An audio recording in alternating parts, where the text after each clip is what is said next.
Students, सुप्रभात सभी को. Today we have reached the third chapter of your history book, that is the Delhi Sultan. तो दिल्ली सुल्तान या दिल्ली सल्तनत जो चैप्टर है उस पे हम पहुंच चुके हैं. इस चैप्टर में हमें जो दिल्ली में सबसे पहले दिल्ली को किस डायनेस्टी ने, किस वंश ने राजधानी बनाया, उसके बाद वहाँ पे कौन सा वंश आया, फिर कौन सा आया, इस तरीके से जो दिल्ली की जो सल्तनत है, दिल्ली की जो गद्दी है या दिल्ली का जो सेंटर ऑफ पावर है वो कहाँ से शुरू हुआ, वहाँ पे रहने वाले लोग और राजा किस प्रकार से उन्होंने फैसले लिए, किस प्रकार के डिसीजंस लिए, कैसे उन्होंने अपने रूल को चलाया, क्यों कुछ राजा ज़्यादा सक्सेसफुल हुए बाकियों से, ठीक है, और कुछ डायनेस्टीज़ बहुत जल्दी ख़त्म हुई और कुछ डायनेस्टीज़ ने बहुत दिनों तक रूल किया. ऐसी बहुत सारी चीज़ें हम इस चैप्टर में देखेंगे. तो सबसे पहले आ जाते हैं चैप्टर के फर्स्ट पार्ट पे. Let's begin the part first of our chapter, the Delhi sultans. So Delhi सल्तनत में अगर हम इस डायग्राम को देखें तो सबसे पहले हमको दिखेगा तोमर राजपूत, जिन्होंने कि ये माना जाता है कि इन्होंने इस जो दिल्ली सल्तनत है या दिल्ली को जो राजधानी अपनी बनाया, तो सबसे पहले तोमर राजपूत राजाओं ने, राजपूत डायनेस्टी की एक डायनेस्टी थी तोमर डायनेस्टी, उन्होंने इसको दिल्ली को अपनी राजधानी बनाया सबसे पहले. ठीक है, तो अरंगपाल तोमर उसके स्थापना करता थे, तो उस डायनेस्टी की स्थापना की. उसके सबसे इम्पोर्टेंट जो रूलर थे, ठीक है, उसके बाद तोमर डायनेस्टी के बाद जो अजमेर की चौहान डायनेस्टी थी, जिसको चाहमनाज के नाम से भी जानते थे, उस डायनेस्टी ने बाद में तोमर डायनेस्टी को हराया और उसके बाद चौहान डायनेस्टी ने उस वहाँ पर कंट्रोल किया. ठीक है, उसके बाद आगे अगर बात करें 1192 के बाद या अर्ली 13th सेंचुरी में जो टर्किश डायनेस्टी थी या टर्किश रूलर्स थे, जिसको स्लेव डायनेस्टी भी कहते थे, तो स्लेव डायनेस्टी ने रूल किया लगभग 90 ईयर्स तक, 1290 तक. देन केम द खिलजीज या खलजीज. तो खिलजीज ने रूल किया 1290 से 1320 तक. खिलजीज के बाद आए तुगलक्स. ठीक है, तो तुगलक डायनेस्टी ने उसके बाद दिल्ली सल्तनत पर कब्जा किया, वहाँ पर अपना शासन चलाया 1414 तक, और 1414 से 1451 तक वहाँ पर आए सैयद्स, और सैयद्स के बाद आए लोदीज 1451 से 1526. तो देखिए हमारी कहानी कहाँ से शुरू हुई, अर्ली 12th सेंचुरी से शुरू होकर 16th सेंचुरी के बिगिनिंग तक, फर्स्ट क्वार्टर तक जा रही है. तो 1526 तक, यानी कि हमें इन सब डायनेस्टीज़ ने क्या क्या इंपॉर्टेंट स्टेप्स लिए, इनमें कौन कौन से फेमस रूलर्स हुए, उनका टाइम पीरियड क्या था, उन्होंने क्या क्या अच्छे एडमिनिस्ट्रेटिव कदम लिए, क्या क्या गलतियां की, ये सारी चीज़ें हमने देखनी है. और इससे लोगों पर और समाज पे और दिल्ली की जो राजगद्दी है, सल्तनत है, जो इम्पोर्टेंस है दिल्ली की, वो कैसे बढ़ती गई समय के साथ. 1526 के बाद मुगल्स आ गए. ठीक है, और मुगल्स के बाद ब्रिटिशर्स. तो हमने आगे की कहानी आगे वाले चैप्टर्स में जानेंगे. अभी के लिए हमारे पास सिर्फ क्या है कि तोमर्स ने जो है दिल्ली को अपनी राजधानी बनाया और वहाँ से अपना रूल स्टार्ट किया. They made their capital and then further there were many dynasties. Let's understand and outline. आइए जानते हैं इनके नाम, इनके टाइम पीरियड और जो मुख्य शासक थे या जो फेमस शासक हुए इन डायनेस्टीज़ में, उनके बारे में जानते हैं. यहाँ पे डायनेस्टी शब्द बहुत बार आ रहा है. तो डायनेस्टी का मतलब होता है वंश. किसी एक व्यक्ति ने एक रूल या एक एरिया कंट्रोल किया, उसके बाद उसकी आने वाली पीढ़ियाँ, उसके इन लॉज या उसके जो सन्स हैं या उसकी फैमिली के कोई भी मेंबर्स, जब कई आने वाले समय तक, कई पीढ़ियों तक उस पर रूल करते हैं किसी एरिया पे, तो इस पूरे रूल को, इस फैमिली रूल को या इस हेरिडिटरी रूल को हम डायनेस्टी कहते हैं, वंश कहते हैं. ठीक है, तो Tomar Rajput were the first rulers of Delhi. Then what happened, the Chahamanas और the Chauhans of Ajmer defeated the Tomar Rajputs and then they ruled over Delhi. उसके अलावा ये भी बताना चाहते हैं कि जो तोमर राजपूत और चौहान राजपूत का टाइम पीरियड था वहाँ पे राजपूताना का, उस समय जैन मर्चेंट्स बहुत सारे रहते थे दिल्ली और उसके आसपास के इलाकों में, और उन्होंने बहुत अच्छे अच्छे, बहुत भव्य और बहुत सुंदर सुंदर मंदिरों का भी निर्माण कराया. वहाँ पे कॉइन्स भी मिंट होते थे. ठीक है, और जिन कॉइन्स को किसके नाम से जानते थे, दिल्ली वाल्स के नाम से। उसके बाद आगे की बात करें तो Tomar Rajput were the first rulers of Delhi. So आप देख सकते हैं यहाँ पे जैन मंदिर कुछ बनाए उन्होंने, उनमें से एक की। और इसके बाद आपको दिखेंगे द दिल्ली वाल्स, यानी कि जो कॉइन्स जो मिंट किए थे राजपूत राजाओं के द्वारा और उसके बाद आने वाले राजाओं के द्वारा, उनका कुछ एग्जाम्पल। ठीक है, बहुत फेमस कॉइन्स थे ये जो दिल्ली में चलते थे और उसके आसपास के इलाकों में। Next moving on, the rulers of Delhi में हम अब राजपूत डायनेस्टीज और जो बाकी सारी डायनेस्टीज हमने फ्लो चार्ट में देखी उनके बारे में, उनके टाइम पीरियड के बारे में और उनके जो फेमस या प्रमुख रूलर्स थे उनके बारे में जानेंगे। तो राजपूत डायनेस्टीज में सबसे पहली डायनेस्टी थी Tomar dynasty. Early 12th century से 1165 तक इन्होंने रूल किया। Anangpal ruled from 1130 to 1145 AD। उसके बाद चौहान डायनेस्टी की बात करेंगे। चौहान डायनेस्टी 1165 से 1192 तक रूल किया। इनके एक बहुत ही फेमस और बहुत ही ब्रेव रूलर थे, फियरलेस रूलर थे पृथ्वीराज चौहान, 1175 से 1192 तक।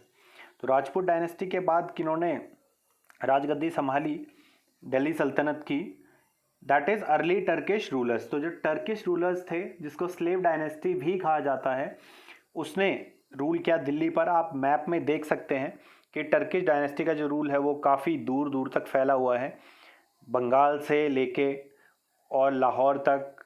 ठीक है, तो वेस्ट में लाहौर तक फैला हुआ है, उसके आगे कराची, ये सारा एरिया उन्होंने कंट्रोल किया हुआ है। उसके अलावा नॉर्थ इंडिया का पूरा इलाका जहाँ पे मथुरा है, दिल्ली है, बौद्ध गया है, इन सभी इलाकों पर कब्जा किया और रूल किया टर्किश डायनेस्टी या स्लेव डायनेस्टी ने।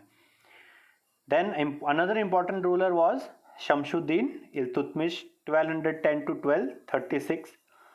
उसके बाद रज़िया सुल्तान, ये भी बहुत फेमस हुई। उस समय में एक महिला का शासक बनना एक बहुत ही इम्पॉर्टेंट इवेंट था हिस्ट्री का। इसके बारे में हम चैप्टर में आगे पढ़ेंगे, उन्होंने कैसे रूल किया, क्या सर्कमस्टांसेस थे। उसके बाद गयासुद्दीन बलबन 1266 टू 1287।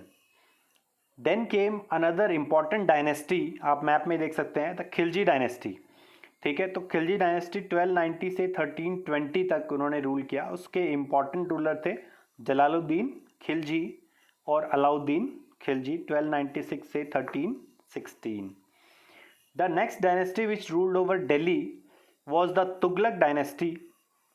मैप में आप देख सकते हैं कितना बड़ा एरिया तुगलक डायनेस्टी ने इंक्रीज कर दिया। जो दिल्ली सल्तनत एक सिर्फ दिल्ली और आसपास के और नॉर्थ इंडिया के इलाकों से शुरू हुई थी, वो पूरे साउथ इंडिया तक पहुंच गए। उसके बाद मोहम्मद तुगलक, देन फिरोज शाह तुगलक। तो इस तरीके से तुगलक डायनेस्टी के जो रूलर्स हैं उन्होंने रूल किया। उसके बाद जो नेक्स्ट डायनेस्टी आई जिन्होंने दिल्ली पर रूल किया वो है सैयद डायनेस्टी। तो सैयद डायनेस्टी के रूलर हैं खिज्र खान जो 1414 से 1421 तक जिन्होंने रूल किया। उसके बाद आलम शाह 1445 से 1451 तक रूल किया जिन्होंने। Another important dynasty and rather a very very important dynasty which ruled over Delhi was the Lodhi dynasty, जिन्होंने कई मॉन्यूमेंट्स भी बनाए। उसमें इंपॉर्टेंट रूलर्स थे बहलोल लोधी 1451 से 1489। उसके बाद सिकंदर लोधी 1489 से 1517। उसके बाद इब्राहिम लोधी 1517 से 1526। तो इस तरीके से लोधी डायनेस्टी का भी एंड हुआ और उसके बाद मुगल्स ने कब्ज़ा किया वहाँ पे। फिर थोड़े टाइम के लिए शेर शाह भी आए, फिर वापस मुगल्स ने कब्ज़ा किया and then came the Britishers. तो ये थी हिस्ट्री अभी तक की दिल्ली सल्तनत की। थोड़ी आउटलाइन है हिस्ट्री की कि कौन कौन सी डायनेस्टीज आई और उनमें कौन कौन से इंपॉर्टेंट रूलर्स थे। आगे पढ़ते हैं। कुछ चीज़ें जो हमें जान लेनी चाहिए डायनेस्टी, पूरी जो दिल्ली सल्तनत है उसके बारे में, और एक एक करके हम अलग अलग डायनेस्टीज़ के बारे में भी थोड़ा और जानने की कोशिश करेंगे चैप्टर में जैसे हम आगे बढ़ेंगे।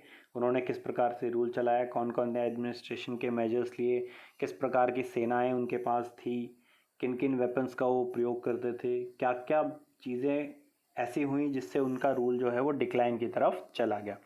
सो coins, inscriptions, architecture etcetera provided a lot of information about Delhi सुल्तान।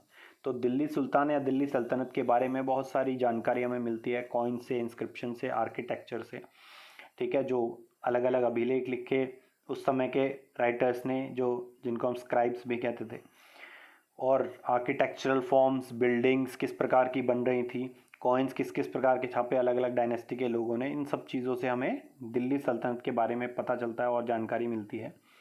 पर एक इम्पॉर्टेंट फीचर था उस समय, जो हिस्ट्रीज थी, जो इतिहास था, जो इम्पोर्टेंट इवेंट्स थे अलग अलग डायनेस्टी से, राजाओं से संबंधित, उनको पर्शियन में लिखा जाता था और उनको तारीख या तवारीख बोलते थे।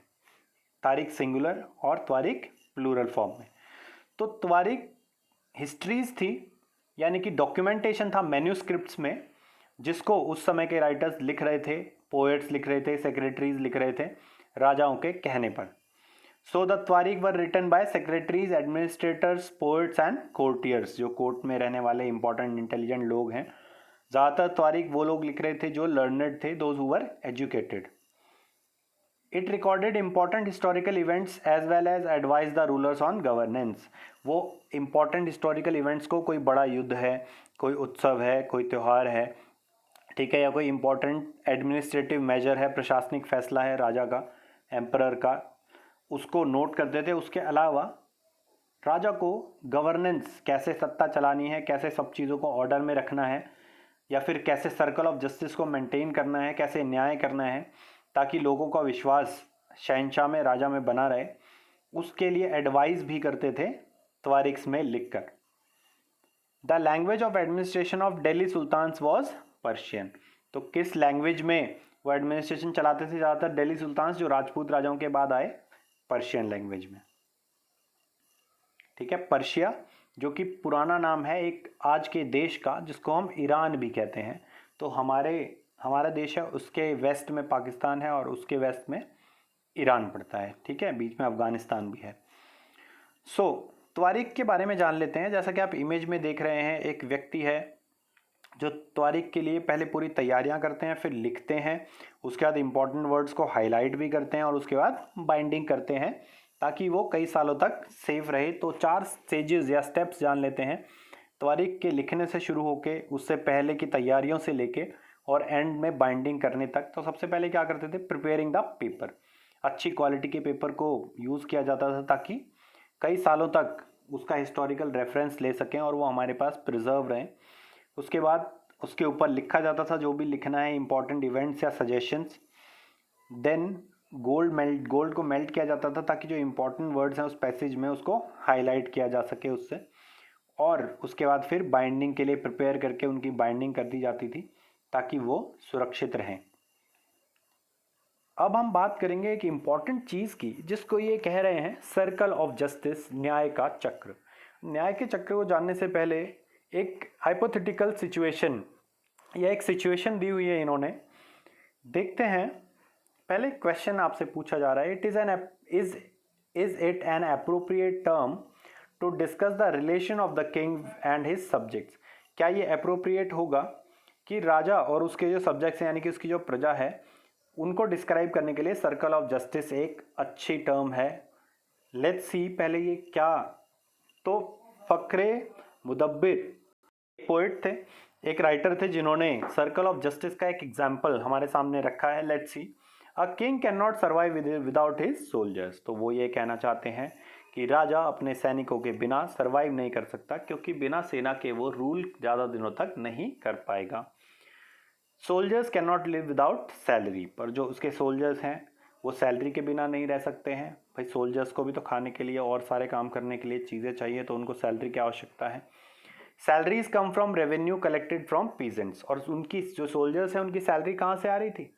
जो किसान हैं, जो खेती कर रहे हैं, जो अनाज उगा रहे हैं, उस पर टैक्स लगा के किनको सैलरी पे की जा रही थी? सोल्जर्स को।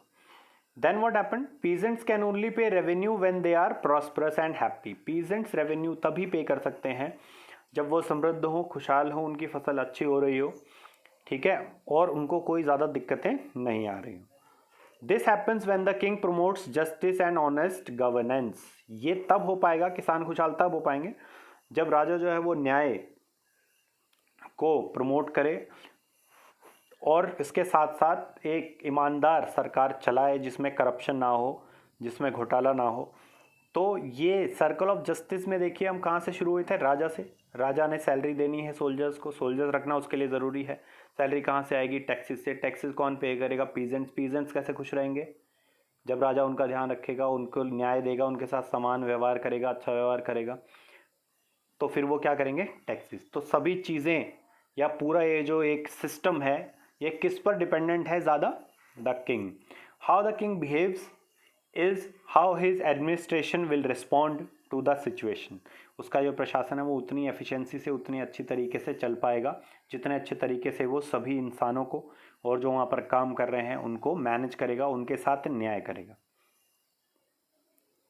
सो after the circle of justice let's come to the assignments. Question number first, what were त्वारिख एंड हु रोट देम। त्वारिख क्या थी और उनको किसने लिखा। Question number 2, what were the Delhi walls. Question number 3, name the first dynasty to rule over Delhi. Question number 4, who were the Chahamanas. Thank you. I hope you understood all topics well. If you still have doubts, you can always ask. And if you understood the things which I wanted to tell you, which we've discussed today, related to the topics of history which we have learned today, please like the video. You can also share the video with your friends who are not in your school, who are in some other school, so that they can also be benefited from the information which we have learned. If you have suggestions, you can always write useful comments and suggestions, जिससे कि हम ऐसी videos और बना सकें और इसमें और ज़्यादा इम्प्रूवमेंट कर सकें धीरे धीरे। And last but not the least, do subscribe to the channel for the latest informative videos. Thank you and have a nice day.